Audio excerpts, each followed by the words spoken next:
And joining us now in studio, the aforementioned David Gilmour, author most recently of The Perfect Order of Things, and we're so glad to have you in that chair. It's a great play. I love this show. I watch it all the time. Well, it's the only current affairs shows that I watch. I didn't give you a thing to say that, and you said it I anyway. know. Okay, already. Know it's Thanksgiving, and I'm grateful, so this is wonderful. Learning how to be grateful. We're going to talk about that today through the sort of lens or prism of your writing career and your last book, not this one, but the one before, The Film Club. Right. Translated into 24 languages, sold 500,000 copies, made you and your son fairly well off, I think we can put it that way. Can I assume you did not have to learn how to be grateful for publishing success? No, but I certainly had to learn how to take it gracefully. Because there is a little part of you, when you haven't had the success that you feel that you intrinsically deserve, that when a little bit of success comes along, it's a little bit like that Bob Dylan song, You kind of feel that you're going to use it as a hammer to get even with everybody who ever trivialized you. So these are impulses that I've learned to control, barely. But I was very lucky. But you have no idea why a book is going to hit and why a book isn't going to hit. And that particular book hit because it turns out that everybody's got a son, everybody is a son. And, initially I thought it was because I was Proust. But it's not. It's just I happen to hit on a subject, and that's one of the. I've written books that are as good before, but that one hit. The other ones, didn't. For whatever reason, lightning in a bottle this time. Yeah. There are life lessons in the perfect order of things, and we're going to talk about some of them over the next period of time. And we're going to start each sort of section of our discussion with a little excerpt, and then we'll go from there. Here's well, actually, this starts at a book launch party for you, and you knock a candle over, and the candle wax dribbles on the couch. And you have a very strong reaction to the spill. Oh, right, yes. Here's what you say. It symbolized the consequences of a careless life catching up with me, of a life lived incorrectly. Okay, beyond spilled wax, what are the signs that one is living one's life incorrectly? Well, that's an interesting question, because I think the truth is that when you're actually living incorrectly, you suspect that you are. But actually, when you start to live well, and you have a bit of success, and you marry the right person, and your children are healthy, there's still a part of you that suspects that you're living incorrectly. There always seems to me to be about 15% of me that remains unhappy. And I noticed that at the best times of my life, I found myself wandering to the end of the driveway and somehow thinking, I have everything in my life that I want right now. Why am I looking up down the street and still being hungry? What's the answer? The answer is that it's being a human being means to remain always a little bit hungry. It's a description not of what's wrong with your life, but it's a description of what it is to be human. So now when I go to the end of the driveway, instead of destroying the rest of my life by trying to appease that 15%, I now turn around and go back inside. How do you know it's 15%? I'm just guessing, because it's not a big hunger, it's a small niggling hunger. And I don't mean I've been happy all my life, but I have noticed that when I've been extremely happy, when I've had everything you want, that I still find myself at the end of the driveway looking up and down the street thinking, I want more, just a little more, but I don't know why. And I think that that's what it is to be human, and I think that that's also why we've done so extraordinarily well as a species, because that particular 15% has kept us constantly in motion as a species, because we're never quite happy, which is what it is to be human. We need that, don't we? Otherwise, there's no progress. We need that. But when you're not happy, you think, when I'm happy, I won't be like that. I will be able to be totally here and now in the present, because that seems to be the definition of happiness. But it never arrives.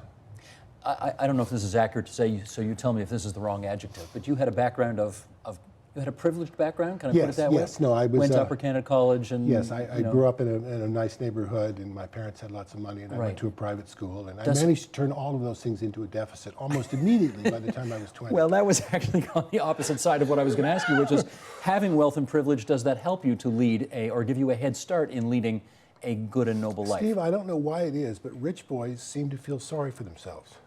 Rich boys seem to feel that they've been up against it all their lives. Most of the unhappy people I know, most of the alcoholic and distressed and chronically dissatisfied people I know, came from money. And I have no idea why that is, but it just about did me in.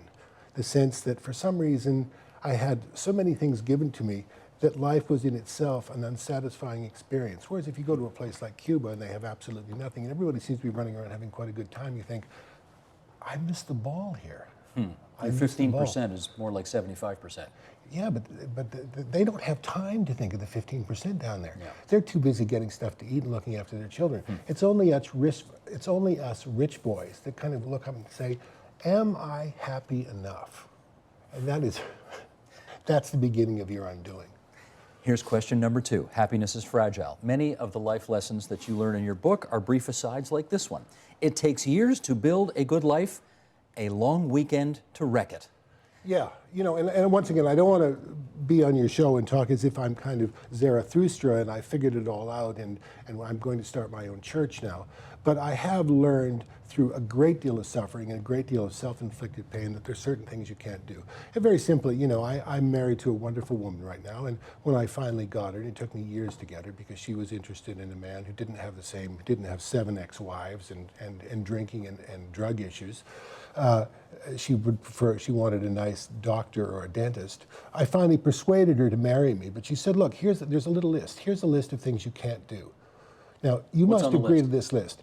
They are the pretty standard things, Steve. I'm sure your wife gave you a list like that too. So you can't, don't go gamble all the money away? No, it was a very short list. No other women and no pills. You know. No women, no drugs? No pills. I can't. I like taking pills. I like taking opiates, and I can't handle them. They bring on a kind of psychosis. But you may not understand this, but occasionally I need a holiday from my own personality. And by the end of the show, you will too. How do you do that exactly? But I can't handle opiates. I can't OxyContins, Percocet. Okay. I can't handle. How are you doing at the checklist? Oh, very good, because I want to keep my wife. But I'm very, very aware that I've spent my whole life trying to have this life that I have right now, which is that I teach at U of T and I like it, and I finally got the woman that I really adore. And it's taken me a long, long time to get it.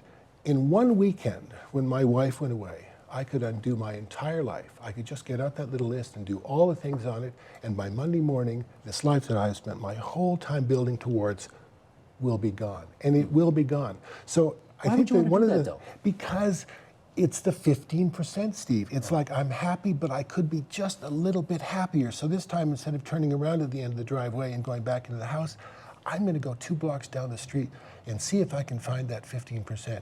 And when you get down there and you find something that you think will do it, that's when you destroy your life. Anybody can find happiness. The trick, Steve, is not to ruin it once When you you've find got it. It's relatively easy to find. Interesting. Incidentally, the good folks at Victoria College would want me to say, you don't teach at U of T, you teach at Vic. That's right. Okay. I teach it. And I only say that because that's my alma mater, and I care about those distinctions. That's right. You have had, I think, legendary relationships with legendary numbers of women over the years. Why were those so important to you before you finally found the woman who you're meant to be with? Because for me, I think that the relationship that you have with a woman, the sexual relationship that you have with a woman, is probably the closest that you will ever come to being absolutely in the present, absolutely in the center of life. And I have always felt that. I felt that as long as I had that in my life, I was at the center of life. But when I didn't, for one reason or another, I was to the margins, that actually life was passing me by. And so it became a kind of obsessive quest of mine, because I always believed that, I mean, this might sound a little bit coarse, but I'm not going to make any new friends anyway, is that I always believed that I was entitled to be thrilled in bed. And that actually that's what I really, really wanted, probably more than a writing career, probably more than friends, probably more than anything. I probably felt, and I think I was right, that if you have that there, you have all you need to have a good life. Do you find that that feeling, when you had it, lasts? It depends on the woman. I think that there is there's a rabbit theory, you know, and when you get the right woman, you are like a rabbit. I don't mean in terms of frequency. I mean that you seem to forget what her body was like from day to day and rediscover it on a continual basis. And it's only happened to me 3 or 4 times in my whole life, where you find someone with whom the sexual energy is constantly renewable. It never exhausts itself. And the trick is, you got to find someone like that, and you got to marry them. All right, did you do that finally? I sure did. Good for you. Okay. I'm not sure she'd like me talking about this on the air. But here we are. Here we are. Well, this dovetails nicely to lesson number 3. There is no free sex. You have a daughter, you have a son. It is the son who, in the book, is the beneficiary of your insights about women, and here is one of them. Every time you sleep with a woman, you write, an invisible rope flies between your ship and hers, and you never realize it until you try to break away. What does that mean? What I mean is that you know that when you sleep with a woman, it's actually a profound experience. It may seem frivolous at the time. It may come about in a frivolous way. But it's actually an enormous moment between 2 human beings. And when you do it a half a dozen times or more than that, this strange link becomes more and more solid between the two of you. But you're not aware it's there because sometimes the woman isn't the right conversationalist, sometimes she isn't the right lover, and so you assume that she's just actually not important to you. But the second you actually try to pull away from her, this strange magic that's happened between the two of you in the middle of the night snaps, and you realize that you are profoundly and deeply attached, way more so than you ever thought. And I think it's truer for men than for women. I think that's why you find all these sad guys banging at their ex-girlfriends' doors at 4 o'clock in the morning saying, let me have another shot. I think that women get over a love affair while they're in it, but I don't think men do. I think men actually have to be locked outside before they start to get over it. And that's why when a woman is finished with you, that sound you hear in her heart is a vault shutting, and you are on the wrong side of it. And it doesn't matter what you do. When she's finished with you, she is finished with you for keeps. Lesson number 4, don't torture yourself. You were, I forgot about this, you were with the film festival, right? You were managing editor of Toronto Film Festival for a while. I was the alcoholic, briefly entertaining husband of a woman who was the managing director of that. And she gave me this job, you know, in 1980. And she said, I'm going to, you know, the Lord giveth and the Lord taketh away. I'm going to give you a job at the film festival because you're drowning, but I'm also going to divorce you because you're an appalling husband. When I was at the film festival in 1980, I hadn't done anything with my life. I talked a good game, but I was, as the Texans say, all hat and no cattle.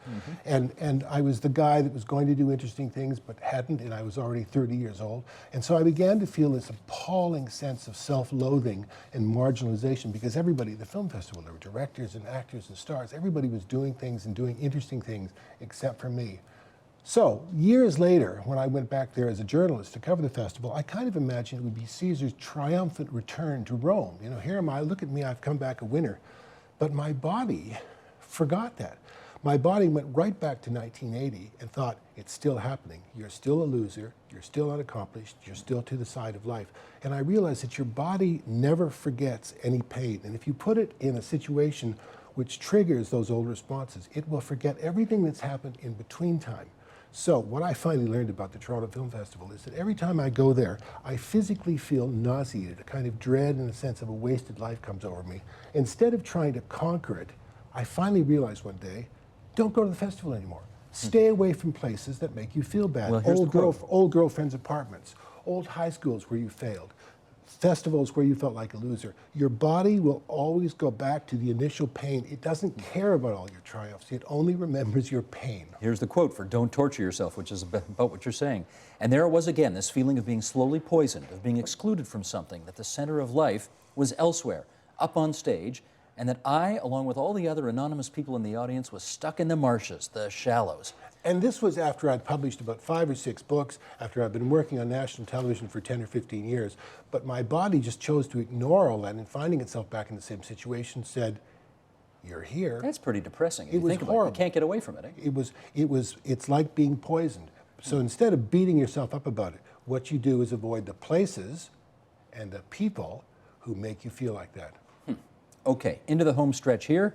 A great place to end. Lesson 5. It's great to be alive. And here's the quote. What a privilege it is to be alive. That's what you say to your son at the end of the book.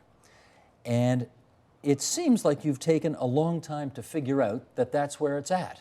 Well, I think, first of all, I think that, and I'm not making excuses, Steve, but I think that North American males mature very, very late. I think that the idea that a man is mature at 25 is a joke. Mature what, 61 now? I don't think I matured till I was 50. But, you know, I've dated a lot of women in my life, and the recurrent remark that comes up about their ex-husbands and their ex-boyfriends is that they were all childish and immature. I took a long, long time to mature, but I'm North American. And the only thing that matured me was suffering. I believe, honestly, once again, particularly for men, the only way we learn anything is by suffering. It's the only thing that will correct our behavior. Otherwise, why would we change? And we don't. But I've suffered enough now. Are you grateful for the suffering? Well, I've understood the very simple premise, which is it's not enough just to get happiness. You've got to not wreck it. And I have learned at the age of 61 how not to wreck it. And that for me is like landing on the moon.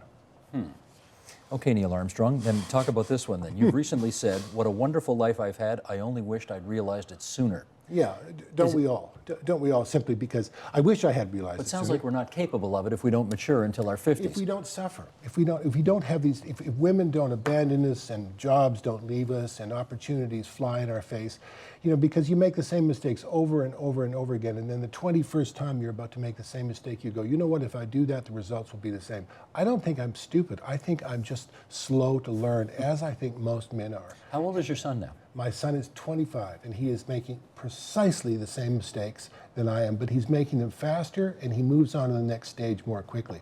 But sometimes I talk to him, and I think he will, you know, all we ever want to do is spare our children suffering. But I sometimes look at him, and I think that the only way he's going to change is by enormous suffering, that is the only thing men understand. So you're not trying to talk him out of it? Oh, I can try to persuade him to fly off the porch and fly around the neighborhood, too, to the same effect. He'll listen to me, he loves me, he shakes his head, he goes, you know, you're right, Dad, and then he goes precisely back to what he was doing before. It's all trial and error, isn't it? He's got to make his own mistakes. Absolutely. Got to find his own suffering. And it's agony for a parent because we have to watch our children suffer the same wounds and cuts and scars that scarred us. Why is there no shortcut to that? There is death. You're never safe. We don't want that one. You're never safe from your children until you're dead. Right. You know, that's very good stuff. And I'm really, you know, talk about things to be grateful for. I'm grateful you came in today and shared all of this life of wisdom with us. This is good stuff, David Gilmour. It's lovely to be here. Thank you for having me. The Perfect Order of Things is your latest, and we recommend it to all. My pleasure. Thanks so much.